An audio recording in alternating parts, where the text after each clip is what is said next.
Hello and welcome class 10 students. आज के इस वीडियो में हम रेजिस्टिविटी और इस रेजिस्टेंस के साथ और कुछ रिलेटेड टॉपिक्स को पर बात करेंगे। तो सबसे पहले हम देखेंगे कि रेजिस्टिविटी क्या होती है। पिछले वीडियो में हमने देखा कि रेजिस्टेंस ऑफ ए सर्किट या of a wire is directly proportional to its length and inversely proportional to its area of cross section। जितनी ज्यादा लेंथ होगी उतनी ज्यादा रेजिस्टेंस होगी और जितना ज्यादा एरिया ऑफ क्रॉस सेक्शन होगा रेजिस्टेंस उतनी कम होगी। अगर हम इसको इस इक्वेशन में ये प्रोपोर्शनलिटी साइन हटा के इक्वलिटी साइन लगाएंगे तो we will get R is equal to some constant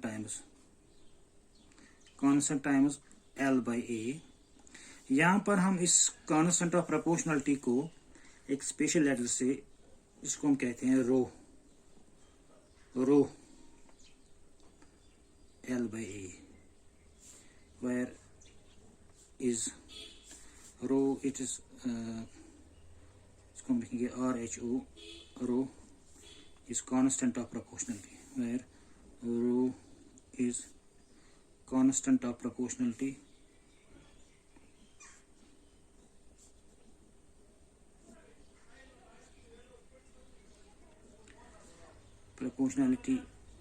and is called, इस कांस्टेंट को हम कहते हैं resistivity of the material. Resistivity of the material used, जिस मटेरियल को हमने इस्तेमाल किया उसकी रेजिस्टिविटी को रो कहते हैं। अब रेजिस्टिविटी क्या है? Now from this equation we can say here rho is equal to, आप इसको चलिए यहां से हम सॉल्व करेंगे थोड़ा सा इस equation. Resistance is equal to rho L upon A, that means R into A is equal to rho times L, और रो is equal to R times A upon L. This is the resistivity or rho equal to. So if L is equal to 1 meter, अगर हम एक material ले लेंगे उसका जो wire है या उसका जो एक पार्ट है जिसकी लेंथ है 1 मीटर और उसका एरिया ऑफ क्रॉस सेक्शन है 1 metre square, so we will get rho is equal to R into 1 upon 1 metre by metre square.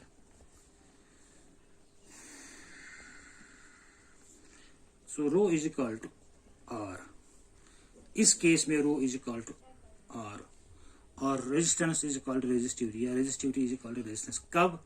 जब area of cross section of the material wire is 1 meter and it is 1 meter square and its length is equal to 1 meter, तब जितनी resistance होगी उस material की उतनी हम resistivity कहेंगे। For example एक मटेरियल का हमने एक पोर्शन ले लिया जिसका जो एरिया ऑफ क्रॉस सेक्शन है 1 मीटर का है, ये 1 metre square area of cross section, और लेंथ जो है वो भी 1 मीटर की ही है। Length is equal to 1 metre, area of cross section is equal to 1 metre. इस इतने मटेरियल की जितनी रेजिस्टेंस होगी उसको हम कहेंगे resistivity of the material. So resistivity of the material is, हम इसको डिफाइन कर सकते हैं ऐसे, resistivity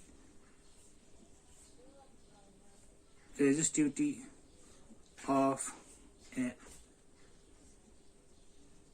material is the resistance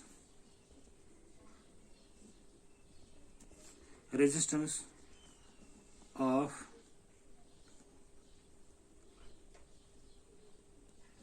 length 1 meter and area of cross section 1 metre square. तो कोई मटेरियल जब हम ले लेंगे उस मटेरियल की हम रेजिस्टेंस नहीं कहेंगे, रेजिस्टिविटी कहेंगे। क्योंकि रेजिस्टेंस के लिए अगर आपके पास डिफरेंट मटेरियल तो सेम है,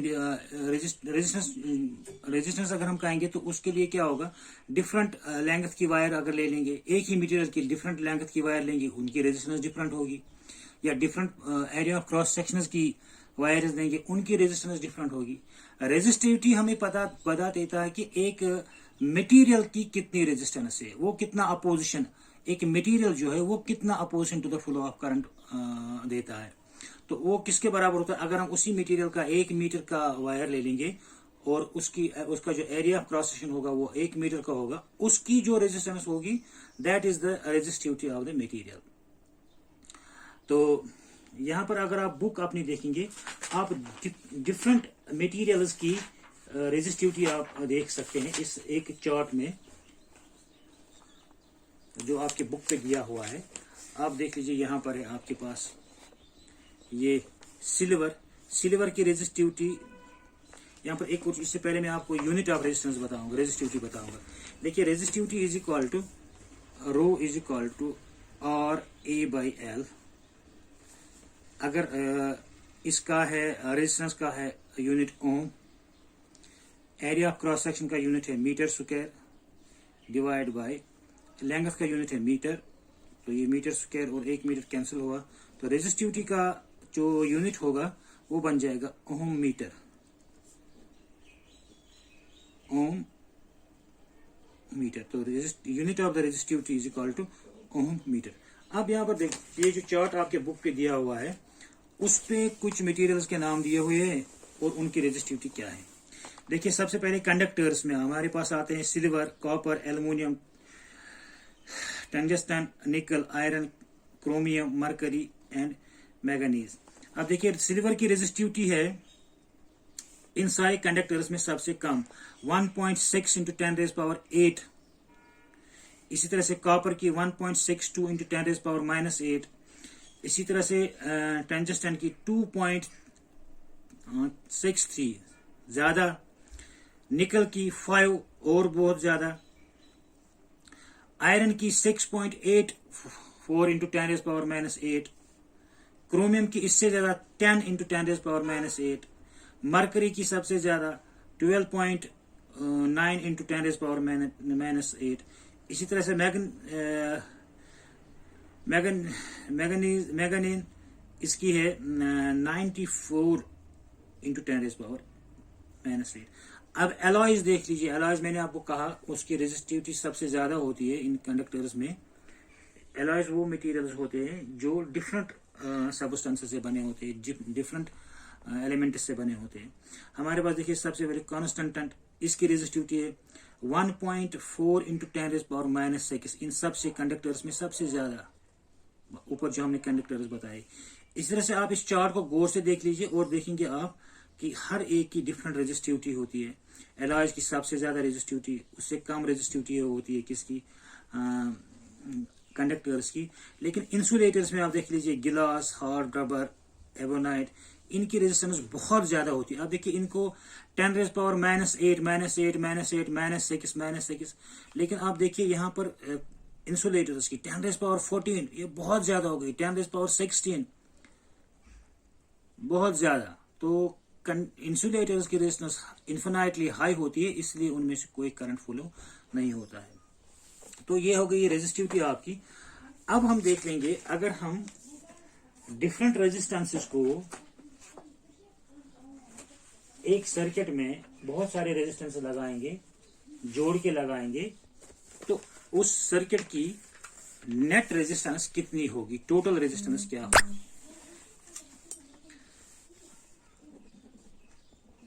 combination of resistances.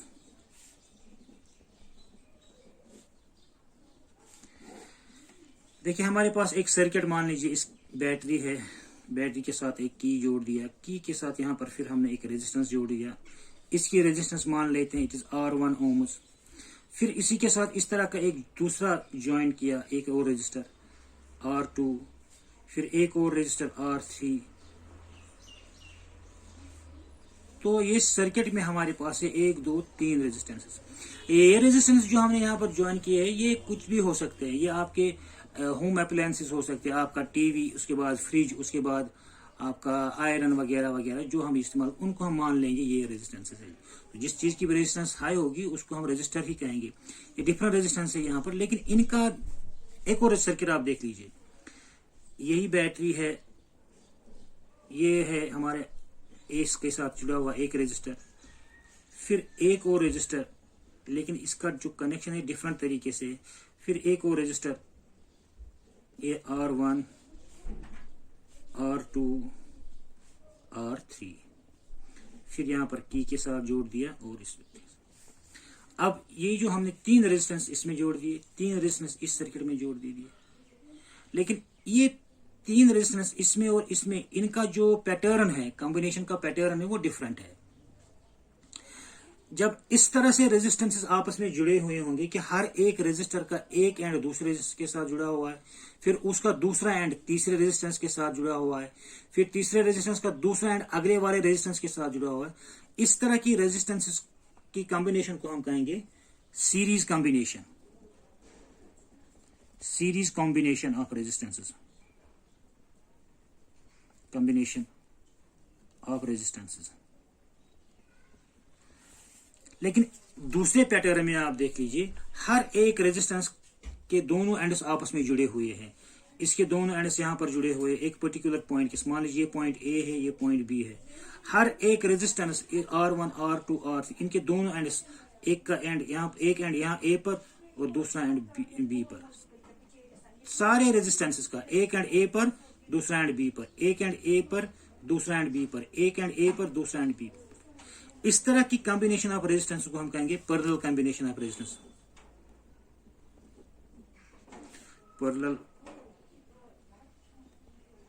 Combination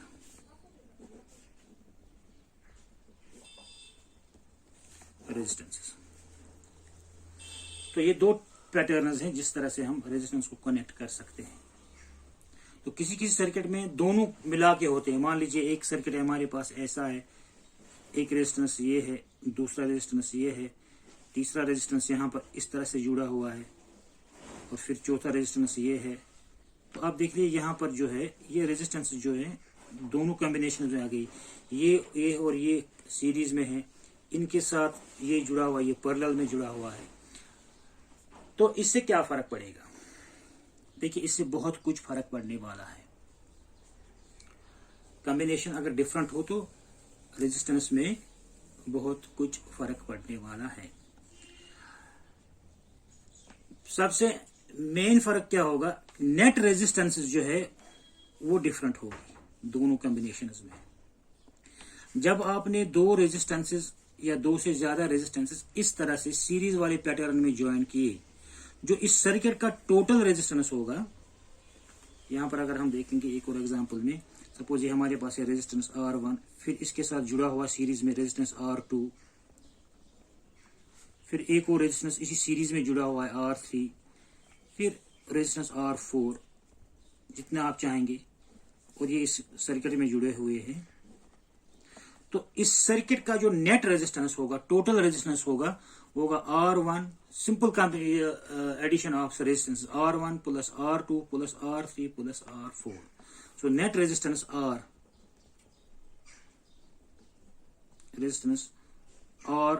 of this circuit is R is equal to इन तीनों का सम R1 plus R2 plus R3 plus R4। तो जितने भी आपके पास रेजिस्टेंसेस है उनका न्यूमेरिकल सम, अरिथमेटिकल सम होगा नेट रेजिस्टेंस। तो आप याद रखिए यहाँ पर, when the resistances are connected in series, the net resistance of the circuit is equal to sum of the all individual resistances। हम इस रेजिस्टेंस के बदले में एक ऐसा सर्किट, इस सर्किट के बदले में एक ऐसा सर्किट लगाएंगे, ये वाला मान लीजिए ये एक सर्किट है, ये रेजिस्टेंस अगर मान लें कि इन चारों के बराबर, सपोज आप मान लें कि ये इसका 1 ओम है, इसका 2 ओम है रेजिस्टेंस, ये है 4 ओम का रेजिस्टेंस, और ये है 6 ओम का रेजिस्टेंस। टोटल रेजिस्टेंस कितना होगा? 1 प्लस 2 हो गया 3, 3 + 4 हो गया 7, 7 + 6 हो गया 13। तो इस पूरे सर्किट की जो टोटल रेजिस्टेंस होगी, नेट रेजिस्टेंस होगी, वो इनका सम होगा, दैट इज 13। अगर इसके बदले हम यहां पर सर्किट में एक ही रेजिस्टेंस लगाएंगे जिसका वैल्यू होगा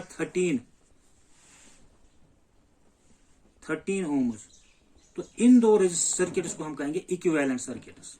ये रेजिस्टेंस और ये रेजिस्टेंस एक जैसे ही है, तो इक्विवेलेंट रेजिस्टेंस होगी। यहां पर आप एक चीज याद कर रखें, देखिए ये रेजिस्टेंस हमारे पास सीरीज में जुड़े हुए हैं, पोटेंशियल दिया, तो करंट फ्लो होगा इसमें, इन सारे रेजिस्टेंसेस में करंट फ्लो होगा। एक इंपॉर्टेंट चीज आप याद रखिए, जब रेजिस्टेंसेस सीरीज में होंगे, when resistances are connected in series, जब रेजिस्टेंसेस सीरीज में होंगी, current through each circuit is same, current through each resistor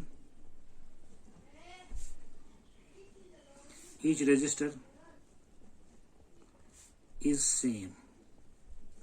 अब जितना यहां से करंट, मान लीजिए यहां पर करंट फ्लो हो रहा है, आई शुरू हुआ, वही करंट आई इस R1 में चलेगा, वही करंट आई इस R2 में चलेगा, वही करंट आई इस R3 में चलेगा। तो जब रेजिस्टेंसेस सीरीज में होंगी तो हर एक रेजिस्टर में सेम करंट फ्लो होगा,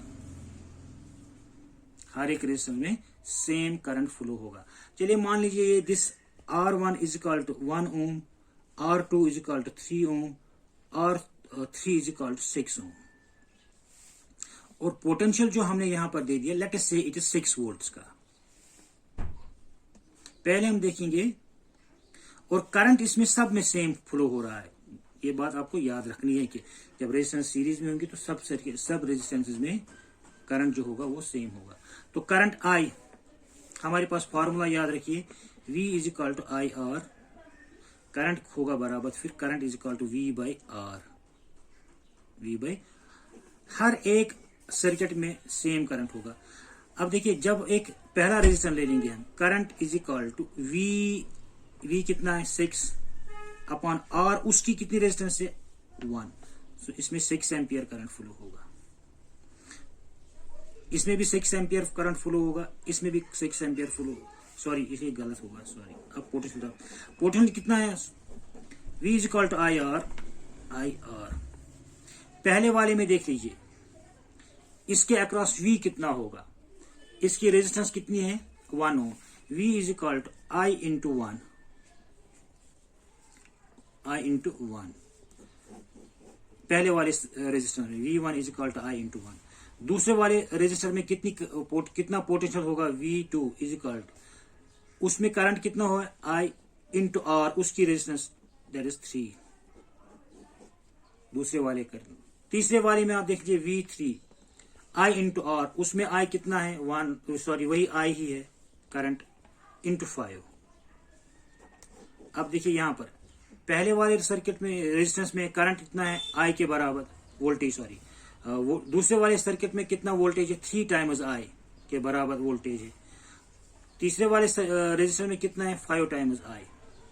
देखिए हर एक में पोटेंशियल डिफरेंट है, करंट तो सेम रहेगा हर में, लेकिन पोटेंशियल इसमें किसके बराबर I है, करंट सॉरी पोटेंशियल है जितना I, दूसरे में कितना है 3 टाइम्स I, चौथे में कितना है potential 5 times I।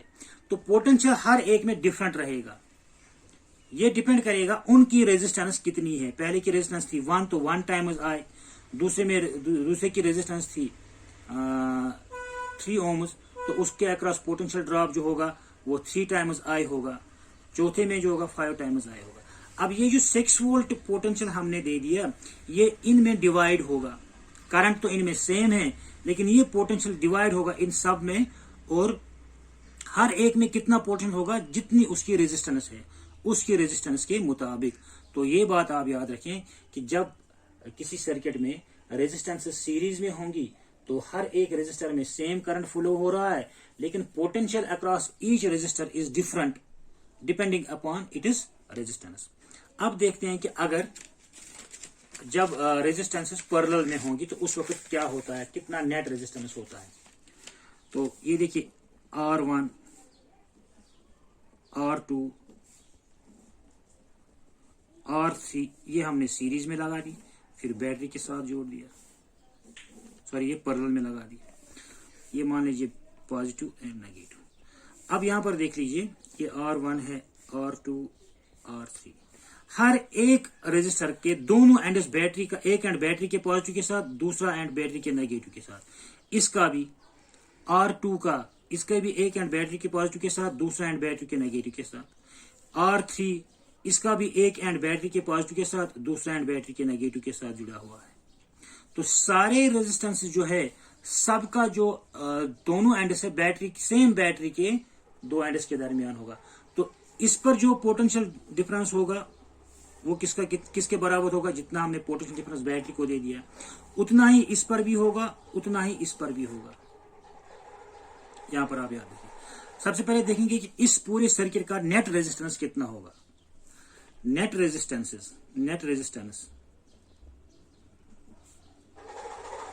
when the resistances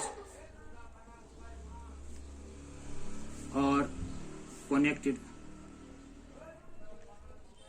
in parallel, किसके बराबर होगा।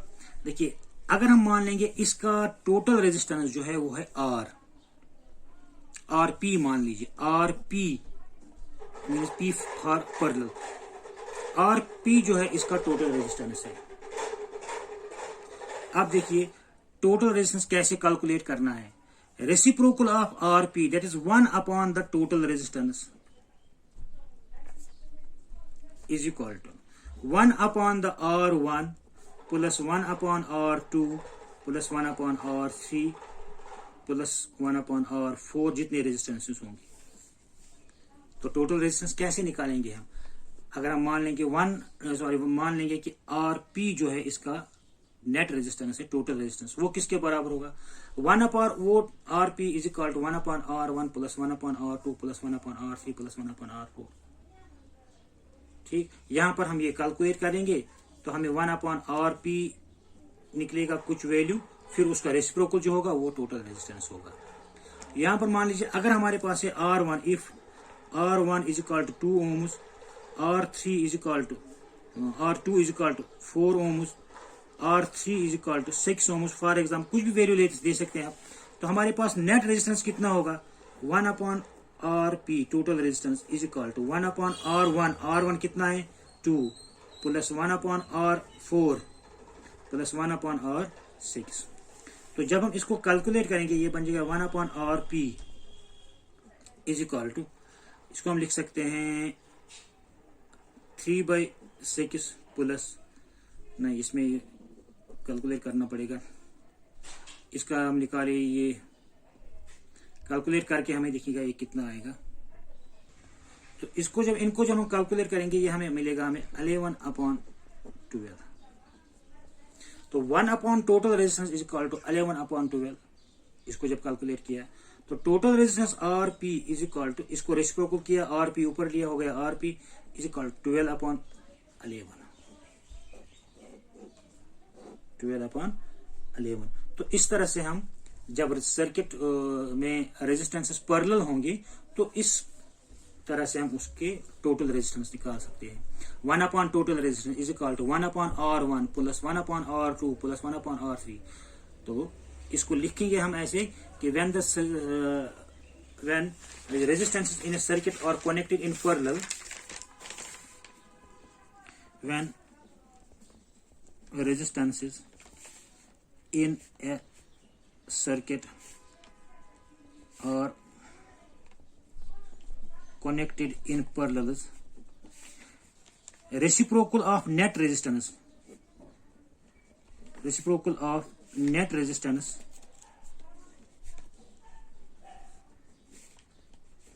is equal to sum of, directly नहीं, sum of reciprocals of each resistor। 1 upon total resistance is equal to 1 upon R1 plus 1 upon R2 plus 1 upon R3 and so on. तो इसको आपको याद रखना है कि जब रेजिस्टेंसेस पैरेलल में होंगी तो टोटल रेजिस्टेंस इस तरह से निकालेंगे, और जब रेजिस्टेंस सीरीज में होंगी तो उस वक्त टोटल रेजिस्टेंस सिंपली उन सारे रेजिस्टेंस का सम। तीसरी बात, जब रेजिस्टेंसेस पैरेलल में होंगी, जैसे आपने इस सर्किट में देखा, हर एक रेजिस्टेंस के अक्रॉस पोटेंशियल डिफरेंस सेम है। ये भी उसी बैटरी के साथ डायरेक्टली जुड़ा हुआ है, ये भी उसी बैटरी के साथ डायरेक्टली जुड़ा हुआ है, ये भी उसी बैटरी के साथ डायरेक्टली जुड़ा हुआ है। तो potential difference across each resistance remains same, लेकिन करंट यहां पर डिफरेंट होगा। हर एक रेजिस्टर में करंट डिफरेंट रहेगा। अगर रेजिस्टेंसेस पैरेलल में हैं तो current across each resistance will be different but potential difference will be same. लेकिन अगर सीरीज में होंगे तो potential difference will be different but current will be same. ये आपको याद रखना है दोनों केसेस में। तो आज के लिए इतना ही। अगले वीडियो में हम इससे रिलेटेड कुछ प्रॉब्लम्स करेंगे। तब तक के लिए शुक्रिया।